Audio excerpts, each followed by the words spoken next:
ओम शांति। 19 मार्च 2025 के ईश्वरीय महावाक्य। पहले सुनते हैं आज की मुरली से होमवर्क। तुम्हें इस पुरानी दुनिया, पुराने शरीर से जीते जी मरकर घर जाना है, इसलिए देह अभिमान छोड़ देही अभिमानी बनो। पाप से आशीर्वाद मांगने के बजाय याद की यात्रा से अपना सब हिसाब किताब चुकतू करना है। पावन बनने का पुरुषार्थ करना है। इस ड्रामा को यथार्थ रीति समझना है। इस पुरानी दुनिया को देखते हुए भी याद नहीं करना है। कर्म योगी बनना है। सदा हर्षित रहने का अभ्यास करना है। कभी भी रोना नहीं है। अब सुनते हैं महावाक्य विस्तार से। मुरली का सार। मीठे बच्चे, तुम्हें इस पुरानी दुनिया, पुराने शरीर से जीते जी मरकर घर जाना है, इसलिए देह अभिमान छोड़ देही अभिमानी बनो। प्रश्न: अच्छे अच्छे पुरुषार्थी बच्चों की निशानी क्या होगी? उत्तर: जो अच्छे पुरुषार्थी हैं वह सवेरे सवेरे उठकर देही अभिमानी रहने की प्रैक्टिस करेंगे। वह एक बाप को याद करने का पुरुषार्थ करेंगे। उन्हें लक्ष्य रहता कि कोई और देहधारी याद ना आए। निरंतर बाप और 84 के चक्कर की याद रहे।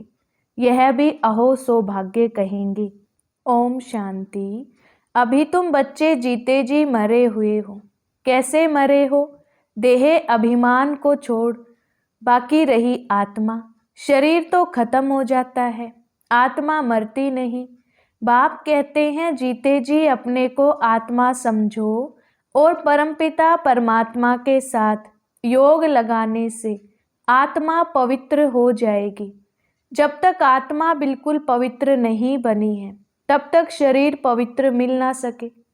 आत्मा पवित्र बन गई तो फिर यह पुराना शरीर आपे ही छूट जाएगा।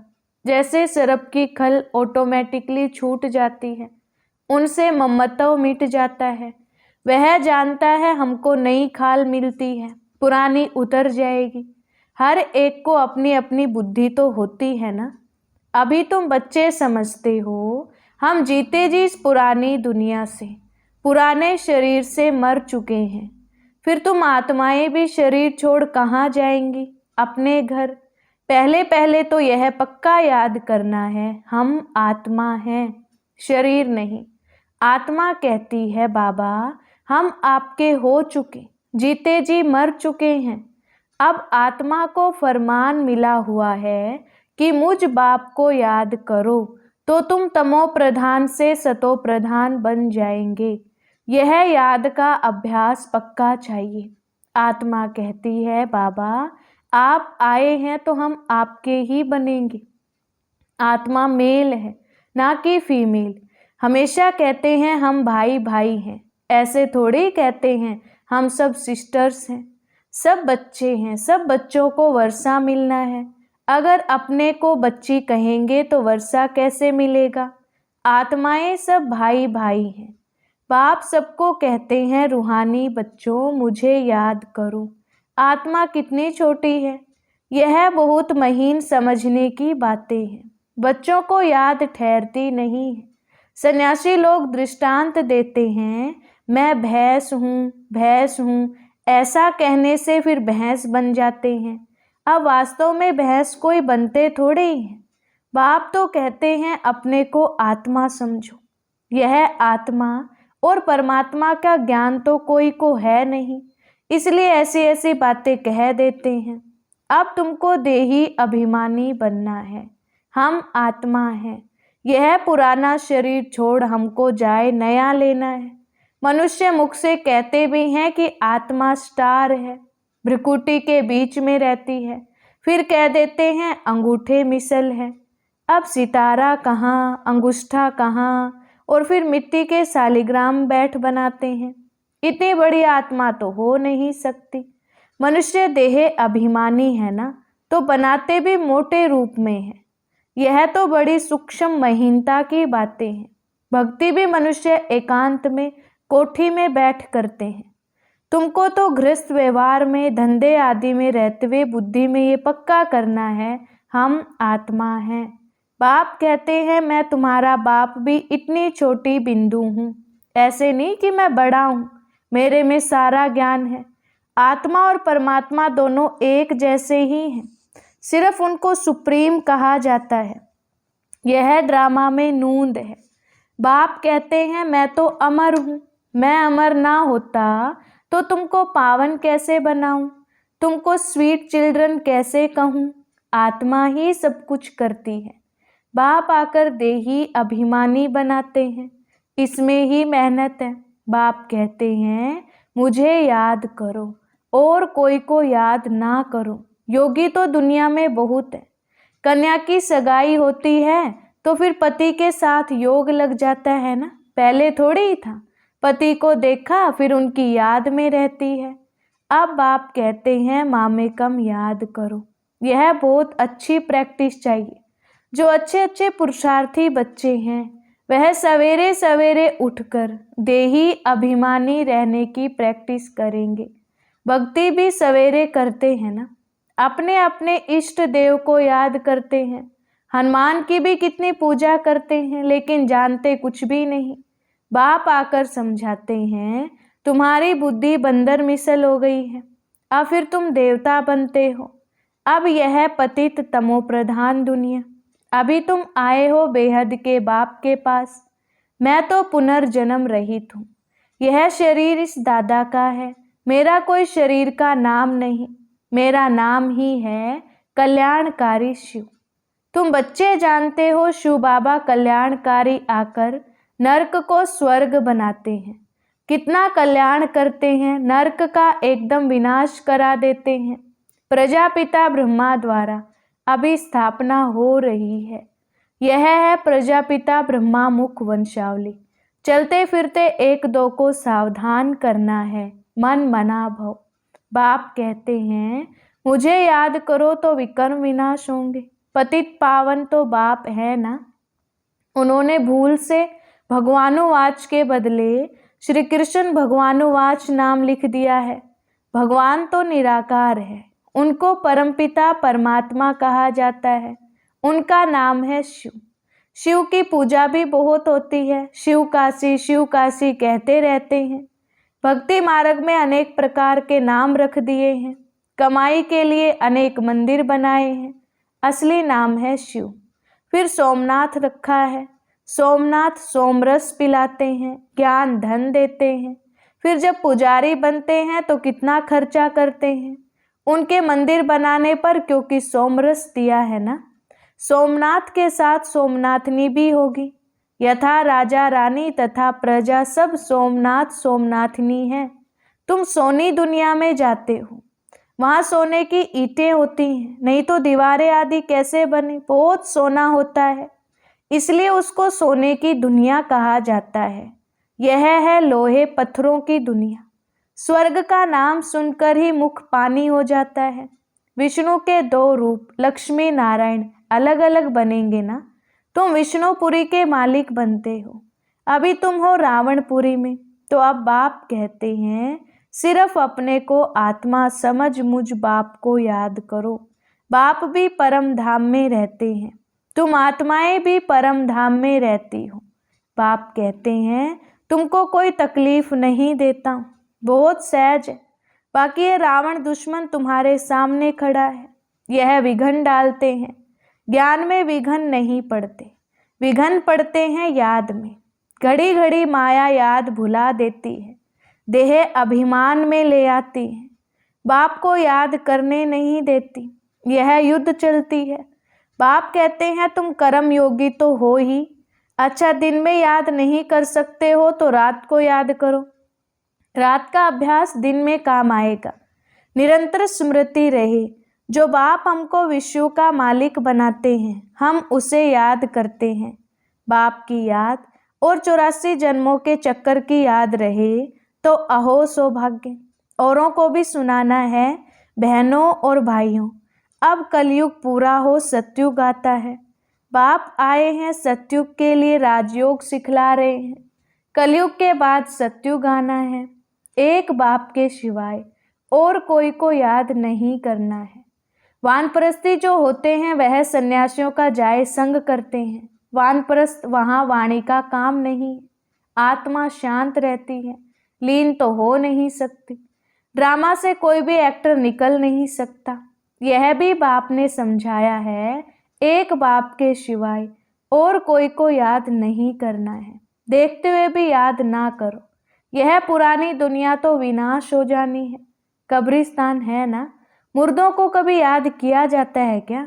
बाप कहते हैं यह सब मरे पड़े हैं, मैं आया हूँ पतितों को पावन बनाए ले जाता हूँ। यहाँ यह सब खत्म हो जाएंगे। आजकल बॉम्ब शादी जो भी बनाते हैं बहुत तीखे तीखे बनाते रहते हैं। कहते हैं यहाँ बैठे जिस पर छोड़ेंगे उस पर ही गिरेंगे। यह नूंद है, फिर से विनाश होना है। भगवान आते हैं नई दुनिया के लिए, राजयोग सिखला रहे हैं। यह महाभारत लड़ाई है जो शास्त्रों में गाई हुई है। बरोबर भगवान आए हैं स्थापना और विनाश करने। चित्र भी क्लियर है, तुम साक्षात्कार कर रहे हो, हम यह बनेंगे। यहाँ की पढ़ाई यह खत्म हो जाएगी। वहाँ तो बैरिस्टर डॉक्टर आदि की दरकार नहीं होती।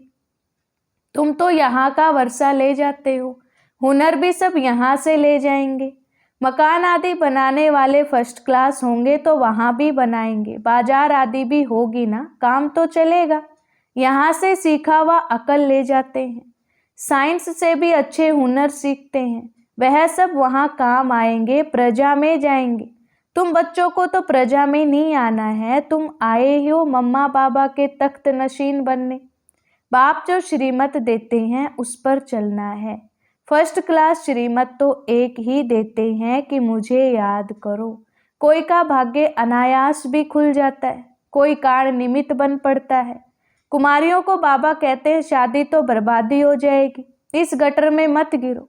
क्या तुम बाप का नहीं मानेंगी? स्वर्ग की महारानी नहीं बनेंगी? अपने साथ प्रण करना चाहिए कि हम उस दुनिया में कभी नहीं जाएंगे, उस दुनिया को याद भी नहीं करेंगे। शमशान को कभी याद करते हैं क्या? यहाँ तो तुम कहते हो कहाँ यह शरीर छूटे तो हम अपने स्वर्ग में जाएं। अब 84 जन्म पूरे हुए, अब हम अपने घर जाते हैं। औरों को भी यही सुनाना है। यह भी समझते हो बाबा बिगर सत्यु की राजाई कोई दे नहीं सकते। इस रथ को भी कर्म भोग तो होता है ना। बाप दादा की भी आपस में कभी रूरियान चलती है। यह बाबा कहते हैं बाबा आशीर्वाद कर दो, खांसी के लिए कोई दवाई करो या छू मंत्र से उड़ा दो। कहते हैं नहीं, यह तो भोगना ही है। यह तुम्हारा रथ लेता हूँ, उसके एवज में देता ही हूँ। बाकी यह तो तुम्हारा हिसाब किताब है। अंत तक कुछ ना कुछ होता रहेगा। तुम्हें आशीर्वाद करूं तो सब पर करना पड़े। आज यह बच्ची यहाँ बैठी है, कल ट्रेन में एक्सीडेंट हो जाता है, मर पड़ती है तो बाबा कहेंगे ड्रामा। ऐसे थोड़ी कह सकते हैं कि बाबा ने पहले क्यों नहीं बताया। ऐसा कायदा नहीं है। मैं तो आता ही हूँ पतित से पावन बनाने, यह बतलाने थोड़ी आया हूँ। यह हिसाब किताब तो तुमको अपना चुकतू करना है, इसमें आशीर्वाद की बात नहीं। इसके लिए जाओ सन्यासियों के पास, बाबा तो एक ही बताते हैं। मुझे बुलाया ही इसलिए है कि हमको आकर नर्क से स्वर्ग में ले जाओ। गाते भी हैं पतित पावन सीताराम, परंतु अर्थ उल्टा निकाल दिया है। फिर राम की बैठ महिमा करते हैं, रघुपति राघव राजा राम। बाप कहते हैं इस भक्ति मार्ग में तुमने कितने पैसे गंवाए हैं। एक गीत भी है ना, क्या कौतुक देखा। देवियों की मूर्तियां बनाए पूजा कर फिर समुंदर में डुबो देते हैं। अब समझ में आता है कितने पैसे बर्बाद करते हैं, फिर भी यह होगा। सतयुग में तो ऐसा काम होता ही नहीं, सेकंड बाय सेकंड की नूंद है। कल्प बाद फिर यही बात रिपीट होगी। ड्रामा को बड़ा अच्छी रीति समझना चाहिए। अच्छा कोई जास्ती याद नहीं करते हैं तो बाप कहते हैं सिर्फ अलफ और बे, बाप और बादशाही को याद करो। अंदर में यही धुन लगा दो कि हम आत्मा कैसे 84 का चक्कर लगाकर आई हैं। चित्रों पर समझाओ, बहुत सहज है। यह रूहानी बच्चों से रूहियान। बाप रूहियान करते ही हैं बच्चों से, और कोई से तो कर ना सके। बाप कहते हैं अपने को आत्मा समझो, आत्मा ही सब कुछ करती है। बाप याद दिलाते हैं तुमने 84 जन्म लिए हैं, मनुष्य ही बने हैं। जैसे बाप ऑर्डिनेंस निकालते हैं कि विकार में नहीं जाना है, ऐसे यह भी ऑर्डिनेंस निकालते हैं कि किसको रोना नहीं है। सतयुग त्रेता में कभी कोई रोते नहीं, छोटे बच्चे भी नहीं रोते, रोने का हुक्म नहीं। वह है ही हर्षित रहने की दुनिया, उसकी प्रैक्टिस सारी यहाँ करनी है। अच्छा, मीठे मीठे शिकिलधे बच्चों प्रति माता पिता बाप दादा का याद प्यार और गुड मॉर्निंग। रूहानी बाप की रूहानी बच्चों को नमस्ते। हम रूहानी बच्चों की रूहानी बाप दादा को याद प्यार गुड मॉर्निंग और नमस्ते जी। धारणा के लिए मुख्य सार। पहली पॉइंट, बाप से आशीर्वाद मांगने के बजाय याद की यात्रा से अपना सब हिसाब चुकतू करना है, पावन बनने का पुरुषार्थ करना है, इस ड्रामा को यथार्थ रीति समझना है। दूसरी पॉइंट, इस पुरानी दुनिया को देखते हुए भी याद नहीं करना है, कर्म योगी बनना है, सदा हर्षित रहने का अभ्यास करना है, कभी भी रोना नहीं है। वरदान, प्रवृत्ति में रहते मेरेपन का त्याग करने वाले सच्चे ट्रस्टी माया जीत भव। विस्तार, जैसे गंदगी में कीड़े पैदा होते हैं, वैसे ही जब मेरापन आता है तो माया का जन्म होता है। मायाजीत बनने का सहज तरीका है, स्वयं को सदा ट्रस्टी समझो। ब्रह्मा कुमार माना ट्रस्टी, ट्रस्टी की किसी में भी अटैचमेंट नहीं होती क्योंकि उनमें मेरापन नहीं होता। गृहस्थी समझेंगे तो माया आएगी और ट्रस्टी समझेंगे तो माया भाग जाएगी। इसलिए न्यारे होकर फिर प्रवृत्ति के कार्य में आओ तो माया प्रूफ रहेंगे। स्लोगन, जहाँ अभिमान होता है वहाँ अपमान की फीलिंग जरूर आती है। अव्यक्त इशारे, सत्यता और सभ्यता रूपी कल्चर को अपनाओ। अपनी आंतरिक स्वच्छता, सत्यता, उठने में, बैठने में, बोलने में, सेवा करने में लोगों को अनुभव हो, तब परमात्म प्रत्यक्षता के निमित्त बन सकेंगे। इसके लिए पवित्रता की क्षमा सदा जलती रहे, जरा भी हलचल ना आए। जितना पवित्रता की क्षमा अचल होगी उतना सहज सभी बाप को पहचान सकेंगे। अच्छा, ओम शांति।